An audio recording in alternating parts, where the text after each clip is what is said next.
Les Grecs, face à cette nouvelle annonce, ce nouveau chèque qui leur sera adressé dès juin prochain, qu'en disent-ils au juste? Un nouvel accord de scellé après un Eurogroupe et des Grecs. Vous allez les entendre aux avis bien partagés. On les écoute tout de suite, on écoute une réaction, on y revient juste après.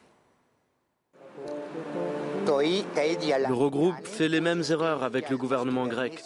Mais quoi qu'il se passe, M. Schäuble dit que sans le plan d'aide, la Grèce ne sera pas capable de payer sa dette. Alexis Tsipras a fait de son mieux. C'est sûr qu'il n'a pas fait ce qu'il avait promis, mais je crois que le gouvernement en fait de son mieux. Il doit faire des compromis parce qu'il n'y a pas d'autre solution. S'ils font ce qu'ils se sont engagés à faire, et je parle des créanciers internationaux, pas de nous, car la Grèce a rempli ses engagements, alors quelque chose pourrait être fait, mais j'en doute sérieusement. On va retrouver tout de suite en direct d'Athènes Takis Bratsos. On a le sentiment, en tout cas d'ici à Paris, d'une sorte de flottement du côté des Grecs. Est-ce que ça réagit après cette annonce d'accord ou est-ce que la vie continue comme avant ? La vie continue comme avant. S'il y aura des réactions, ça va être un peu plus tard, j'ai l'impression. Pour le moment, un air d'optimisme. Le gouvernement essaie de passer un air d'optimisme en disant qu'une page a été tournée et que la croissance va venir. Et pour moi, ça, c'est le grand point d'interrogation. Si, avec ce gouvernement qui doit exécuter des choses dont il ne croit pas, peut attirer la croissance. C'est ça pour moi le grand point d'interrogation.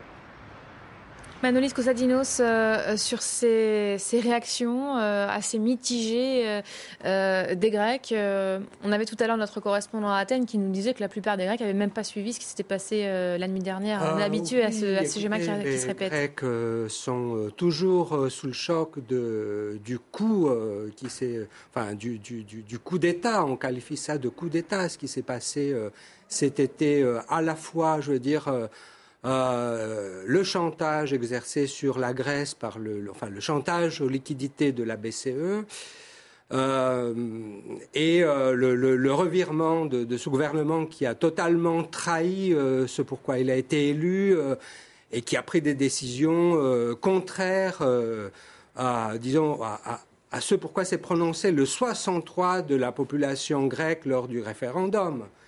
C'est un coup d'État. Donc les gens sont abasourdis, sont sous l'effet du choc, mais en même temps, il y a des grèves toutes les semaines quasiment. Là, il y a une grève illimitée qui a été annoncée par les dockers du Pirée et ça ne se passera pas comme ça. Le principal port d'Athènes qui dessert les îles grecques, les Cyclades notamment.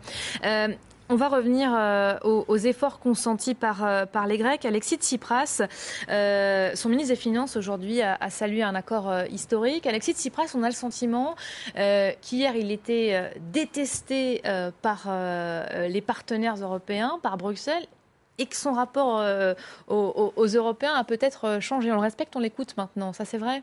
C'est-à-dire qu'il y a 1 an et demi, en janvier 2015, quand il a été élu, en effet, c'était un peu une personne différente, puisqu'elle venait d'un parti d'extrême gauche et qu'il avait dit qu'il faisait table rase de tout ce qui avait été avant, que tous ceux qui avaient été au gouvernement étaient usés et que lui, on allait voir ce qu'on allait voir. Alors, en effet, on voit qu'il y a un homme jeune qui essaye de faire des choses. Il y a eu beaucoup de bruit pour rien, c'est ça que vous voulez dire ? Mais voilà, il a été réélu parce qu'il a dissous le Parlement 6 mois après, en septembre. Maintenant, il a en effet pas toute la liberté, et je rejoins ce que vous avez dit, c'est-à-dire qu'il ne fait peut-être pas ce qu'il avait dit qu'il ferait lorsqu'il a été élu, mais si c'était que la Grèce qui était dans ce cas-là, je pense qu'il y a d'autres pays, et la France en est un autre. Pour le coup, pardonnez-moi, il ne fait pas du tout ce qui avait été prévu. On peut comprendre la colère des Grecs aujourd'hui. Il ne fait pas du tout ce qui était prévu parce qu'il n'a plus les moyens de pouvoir dire aussi les choses. Aussi, par ailleurs. Il n'a plus aussi les moyens de dire clairement les choses. Ça serait bien long. Parce que quand vous êtes dans la situation économique qu'est la Grèce, où vous êtes en effet sous perfusion d'aides extérieures qui vous permettent de vous maintenir en vie, mais vous n'avez pas les coudées franches et vous n'êtes plus le responsable qui peut décider, etc. Donc, en effet, il passe sous les fourches caudines, en effet, d'un certain nombre d'institutions, parce qu'il n'a pas le choix. Et ce qu'on attend de M. Tsipras aujourd'hui pour voir s'il a en effet la capacité de gouverner, c'est est-ce que les mesures qu'il a faites voter, parce que c'est lui qui les a faites voter, il va les appliquer et il va remplir tous ses engagements, ou une nouvelle fois, il ne va pas tenir ses engagements vis-à-vis des créanciers en leur disant j'ai essayé mais quand même je peux pas, etc. Et on va revenir à un point où en effet la situation sera plus tendue. Mais qu'est-ce qui compte le plus pour un dirigeant qui a été élu par un peuple, tenir ses engagements vis-à-vis des créanciers ou tenir ses engagements vis-à-vis du peuple qui l'a élu? Vous dites il n'avait pas le choix. Le peuple l'année dernière, je vous l'ai rappelé, a été assez schizophrénique, mais quand même, il lui a dit je revote pour toi, mais dans le même temps, je ne veux pas que tu ailles au clash avec l'Europe parce que nous voulons rester au sein de l'euro. Mais jamais cette question n'a été posée à aucun référendum. Oui, vous inventez là. Non, elle n'était pas posée de cette façon-là. Elle n'était pas de cette façon-là. Mais moi, j'étais là, j'étais en Grèce l'année dernière. C'était pas ça la question du référendum. Non, le référendum, c'était une chose. Quelle était la question du référendum? Mais il y avait des manifestations également à Athènes pour que Tsipras n'aille pas avec 50 personnes. Non, pas avec 50 personnes. Des manifestations de 50 personnes, tous cravatés. Regardez les sondages. Regardez les sondages. C'est pas moi qui les fais. Mais moi, c'est les instituts. Les sondages ne valent que dalle. Regardez les résultats du référendum. C'est ça qui a valeur de loi. Oui, mais enfin, en tout cas, il avait quand même une obligation, c'est que, en effet, les gens ne voulaient pas quitter la zone euro. Une obligation imposée par qui? Et c'est pas la question qui était posée en référendum. Moi, les engages de Tsipras ne m'engagent pas, comme il n'engage pas le peuple grec. Cette dette, non seulement ne peut pas être payée, mais elle ne doit pas être payée par la Grèce, parce qu'elle est illégale, illégitime, odieuse et insoutenable. Et ceci a été bien démontré dans le rapport de la commission de vérité sur la dette grecque, une commission émanant du Parlement grec, que vous pouvez d'ailleurs trouver sur Internet, car elle est en téléchargement libre, où c'est très bien expliqué comment ces prêts, le contrat de prêt, ces clauses, la façon dont ça a été mis en place, contrevient à la fois et aux règles de fonctionnement du FMI, de la Commission européenne, et viole les droits fondamentaux humains du peuple grec.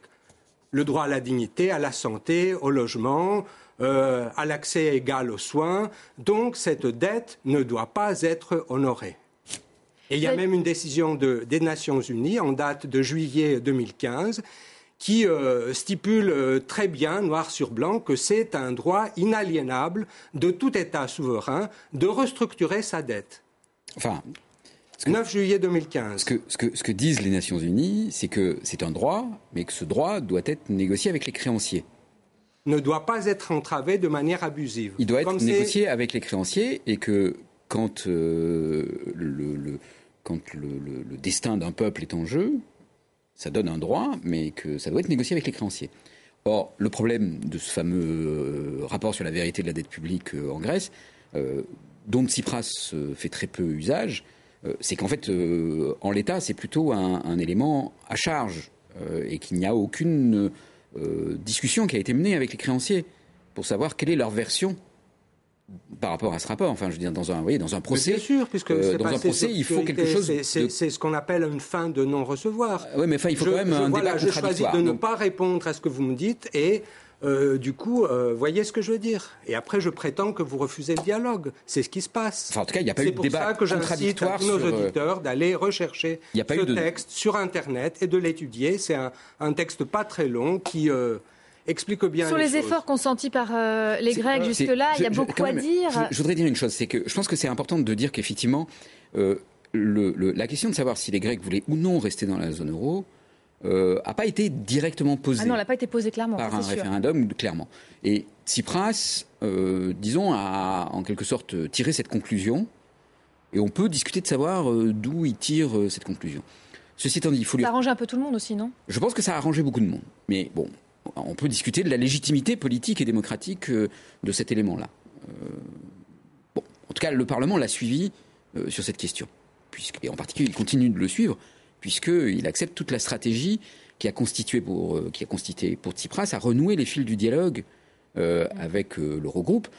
Et il faut reconnaître à Tsipras que de ce côté-là, il a vraiment complètement... Ça avance, ça suit.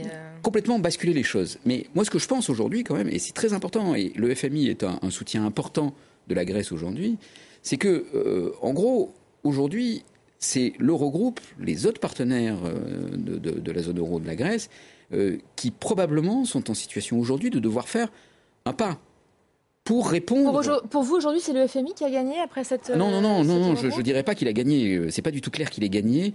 Mais je pense que la position du FMI est assez juste, en ce sens qu'il dit que s'il n'y a pas une réduction significative de la dette, à ce moment-là, la Grèce va se retrouver dans une situation qui est socialement et politiquement intenable.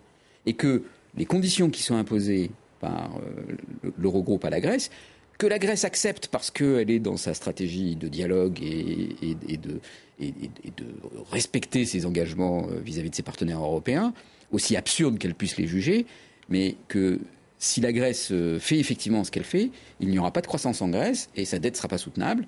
Et tout ça va se terminer dans un désastre phénoménal. Ce que le FMI ne veut pas, parce qu'il ne veut pas mettre plus d'argent, s'il pense qu'il y a un risque qu'ils perdent de l'argent dans cette histoire. Le FMI a des actionnaires, et ces actionnaires ne comprennent pas, les actionnaires c'est tous les pays du monde, et ils ne comprennent pas aujourd'hui pourquoi ils devraient prendre un risque et risquer de payer pour cette négociation dont ils ne maîtrisent rien entre la Grèce et ses partenaires. Et je pense que c'est très important que l'Eurogroupe se rende compte de ça aujourd'hui, et que s'il n'y a pas un geste, mais plus qu'un geste, quelque chose de significatif qui est fait pour redonner de l'espace à la Grèce. Mais est-ce que ça va se produire? On sait qu'il y a des élections qui se préparent. On pense à l'Allemagne. Il y a d'autres enjeux qui sont sur la table.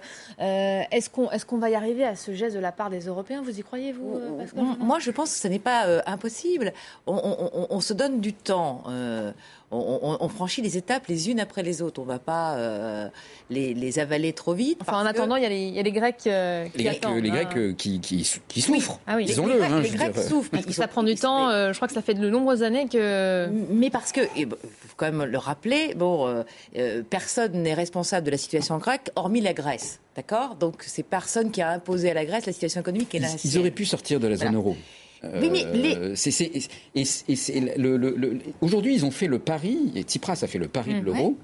Oui, c'est ce mais il n'a pas posé la question aux Grecs. Il n'a pas posé la question aux Grecs. Et donc, il y a un moment où cette question pourrait être posée quand même. Parce que ces questions sont tabous aujourd'hui. On ne l'a pas posée aux Français non plus. On ne l'a posée à aucun peuple d'Europe. Ce sont des décisions qui se prennent d'en haut. Mais est-ce qu'il n'y a pas une forme d'hypocrisie? On se souvient de M. Varoufakis qui, lui, prônait le retour du drachme, qui a quitté, qui est parti.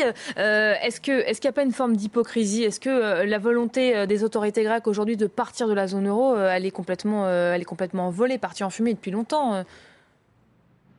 Ce gouvernement-là, oui, il n'a jamais prétendu qu'il était pour la sortie de la zone euro. Enfin, ce Parlement aussi. Le Parlement actuel. Enfin, je m'avance un peu sur la politique grecque, mais j'ai le sentiment... On voit très bien que les choses évoluent très vite. Il y a un cas de figure. Ils sont dans la zone euro. On va pas dire est-ce qu'ils veulent sortir, pas sortir, etc. Ils ont fait le choix d'y rester. À ce moment-là, il y a des conditions. Il y a une étape qui a été franchie parce qu'il y avait des besoins immédiats. Et sur la question de la dette, si j'ai bien compris, mais encore une fois, il y a une discussion qui va s'ouvrir à partir de l'automne pour voir en effet comment les choses se sont décantées au niveau grec. En effet, est-ce que ce qui a été annoncé va bien être mis en place? Parce que le chat est chaud, d'écran l'eau froide. Il faut quand même que les mesures qui ont été votées soient mises en application. Parce que c'est pas bien de dire on va voter la baisse des retraites, la hausse des taxes, mais il faut que la hausse des taxes soit effective. C'est pour ça qu'on attend avant de passer à d'éventuels allègements de dette. Et on a imaginé un plan avec le court terme, le moyen terme et le long terme. Il faut que les gens aient l'argent pour payer ces taxes. Parce que vous pouvez augmenter les taxes. Si les revenus n'existent pas, ces taxes ne seront jamais collectées. Voilà ce que veut dire une dette insoutenable. Elles n'étaient jamais collectées avant, quand bien même elles étaient au niveau... Surtout, il faut que la Grèce sorte de cette situation de récession, de déflation, de chômage élevé. De toute façon, la condition de la soutenabilité de sa dette, même du point de vue des créanciers que sont les autres partenaires de la zone euro. La condition de la soutenabilité, c'est qu'il y ait à nouveau de l'activité en Grèce, que le chômage baisse et qu'il y ait de la croissance, etc. Et que la Grèce soit sur une voie de développement et de réindustrialisation. On va peut-être faire réagir notre invité en direct d'Athènes qu'on n'entend pas beaucoup. Takis Bratsos, sur la reprise de la croissance éventuelle, vous en parliez tout à l'heure, je vous laisse réagir. Oui, je voudrais faire 3 remarques avant d'aborder le sujet de la croissance. Tout d'abord, les élections de l'année passée, le référendum, c'était un succès personnel de Tsipras parce qu'il a réussi à transformer le non en oui. Et dans les élections de juillet, dans le référendum de juillet, et après en septembre, il a gagné largement les élections. Donc pour moi, je considère que c'est un succès personnel de Tsipras et pas de Syriza. Sans Tsipras, Syriza n'existe pas. Hein? Ça, il faut parler les choses clairement. Une deuxième chose, je voudrais faire une remarque. Les propositions du FMI concernant l'allègement de la dette, approximativement, c'est l'équivalent d'une diminution de 50% de la dette. Donc, 50 points de PIB. Les propositions... Comment Avec pour... Allô, je vous entends pas très bien. Allez-y. Je pense que c'est 50 points de PIB d'allègement de la dette, mais enfin bon, excusez-moi de vous avoir interrompu. Non, en gros, hein, parce que si vous avez 20 ou 40 ans sans payer la maturité des obligations et puis après 60 ans pour le paiement des maturations, un simple calcul à 2% d'inflation annuelle approximativement donne quelque chose autour de 50% de diminution de la dette. Je voulais faire ces 2 remarques. Maintenant, concernant la croissance, c'est que actuellement, en Grèce, il n'y a pas de confiance. Et pour moi, l'indicateur le plus important, c'est qu'il y a un retrait des dépôts bancaires les derniers 18 mois, à peu près de 50 milliards d'euros. Donc, pour moi, si on commence à voir un flux de dépôts vers les banques, ça sera un signe de confiance envers l'avenir de la Grèce. Plus pratiquement, le seul moyen pour que la Grèce rentre dans la croissance, ce sont les privatisations. Il faut que l'État montre qu'il veut avoir les investissements étrangers. Et si l'État montre qu'il veut les investissements étrangers et des investissements commencent à se réaliser, cela va entraîner les investisseurs grecs. Malheureusement, ce ne sont pas les investisseurs grecs qui vont entraîner les investisseurs étrangers, mais ce sont les investisseurs étrangers qui vont entraîner les investisseurs grecs. Il faut savoir pourquoi il faut donner tellement d'importance aux investissements étrangers. Vous savez, la Grèce, et ce sera le mot de la fin. Et ce sera le mot de la fin, je vous laisse conclure. Allô ? Oui, allez-y, je vous laisse conclure, ce sera le mot de la fin. Oui. La base productive de la Grèce est très faible et non compétitive. Donc, il n'y a que les investissements étrangers qui peuvent renforcer le potentiel productif de la Grèce. Je crois que c'est plus simple que ça ne peut pas exister. Manolis Kostadinos, un dernier mot. Le mot de la fin, je vous le laisse. Peut-être parler des Grecs aujourd'hui, un peuple qui souffre, on l'a dit pendant ce débat, qui va devoir encore mettre la main à la poche au vu des réformes qui ont été votées. Pour que les Grecs cessent de souffrir, il faut qu'il y ait un moratoire sur la dette, qu'il y ait la sortie de l'euro et la transition vers la monnaie nationale, qu'il y ait une nationalisation du système bancaire et des entreprises stratégiques et une croissance basée sur la redistribution, parce que ce n'est pas la croissance qui apporte la redistribution, mais, à mon avis, la redistribution qui apporte la croissance. Et en cela, je me pose à l'opposé de ce que M. Bratsos vient d'affirmer. Merci beaucoup à tous les 4 d'avoir été mes invités pour revenir donc sur cette annonce de compromis après ce nouvel Eurogroupe. C'est la fin de ce débat. On passe tout de suite à un œil sur les médias.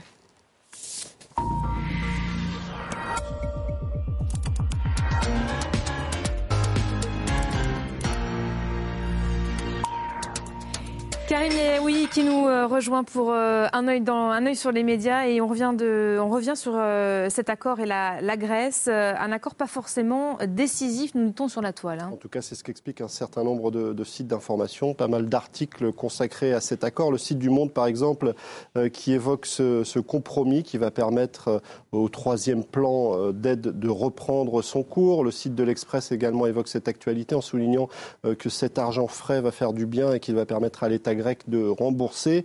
Mais en réalité, beaucoup de sites sont plus pessimistes. C'est le cas du journal El Mundo qui explique que ces négociations avec la Grèce durent depuis des lustres et suivent un rythme usant, épuisant. Et cet article souligne que le FMI a un peu cédé. Tout cela est reporté à 2018 et finalement, on va attendre que les élections dans les grands pays européens soient passées. Cet accord du côté de la Libre Belgique, on estime qu'il est insuffisant pour sortir la Grèce du tunnel. Ce n'est pas le point de vue de Pierre Moscovici qui, sur son compte Twitter, s'est félicité d'un accord tout à fait décisif. L'analyse est différente sur le site de La Croix.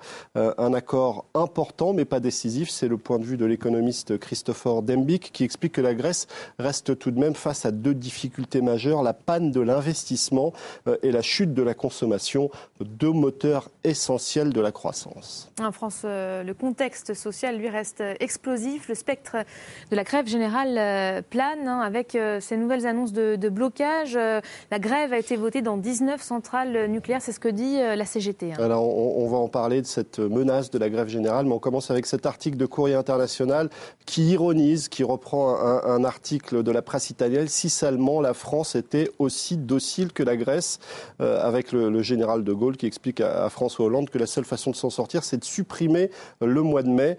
Cet article, on le retrouve dans sa version italienne sur ce site internet où on fustige la France, le pays d'Europe le plus imperméable au changement.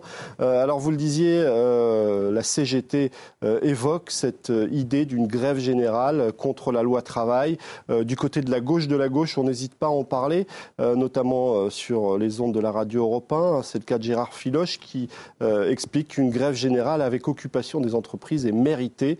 Alors de là à en arriver là, le chemin n'est pas encore parcouru. C'est ce qu'explique le site du Huffington Post. Pourquoi la grève générale est un fantasme? On ne la décrète pas ainsi, même si les syndicats peuvent avoir une certaine influence. On est loin d'être dans cette situation. Mais en tout cas, sur Twitter, le compte Twitter Grève Générale existe déjà et il interpelle le compte Twitter de la loi travail. Coucou @loi travail, je suis la grève générale. On parle beaucoup de moi, mais on connaît peu. Alors cette grève générale, on en parle beaucoup dans les médias français, mais on évoque aussi ces difficultés des Français à aller s'alimenter en essence. Il y a un élément qui fait un petit peu peur sur Internet, le terme siphonné est de plus en plus recherché par les internautes. Alors, faites attention à votre réservoir. Les vols de carburant ont recommencé. Apparemment. Intox ? Non, mais apparemment, la gendarmerie a dit de faire attention parce que dans certains villages de France, ça peut arriver, ça a pu arriver. En tout cas, du côté des médias, on souligne la mauvaise foi de l'opposition en ces temps difficiles pour le gouvernement. Le site du Lab explique que pour Éric Woerth, qui était ministre du Travail en 2010, lorsque on a fait passer la réforme sur les retraites, la situation d'aujourd'hui n'a strictement rien à voir parce qu'évidemment, à l'époque, le texte était bon. Et puis, Nicolas Sarkozy, on ironise autour de cette déclaration, toujours sur le site du Lab, Nicolas Sarkozy qui expliquait qu'en 2010, il n'y avait ni pagaille ni violence pendant la réforme des retraites. Évidemment, il faut jeter un petit coup d'œil dans le rétroviseur pour s'apercevoir que tout ça est un petit peu fantasmé. Le Monde titrait le 29 octobre 2010 3 millions de manifestants, 26% de popularité pour Sarkozy. Le site de l'Obs, à la même époque, évoquait des violentes équipés de casseurs dans Paris. Et puis le Parisien, toujours à cette même époque, évoquait des violences en marge des manifestations lycéennes avec 290 interpellations.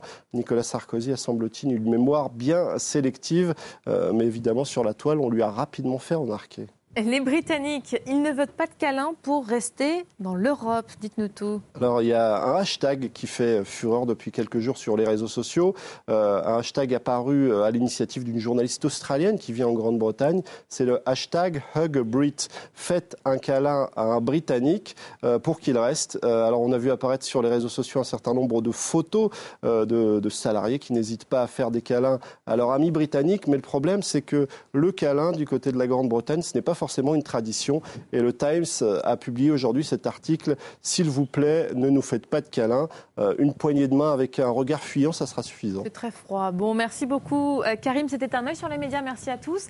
Merci à tous les trois d'avoir été avec nous ce soir pour ce débat. Vous restez avec nous. L'actualité, elle revient dans un instant avec la suite de Paris Direct sur France 24.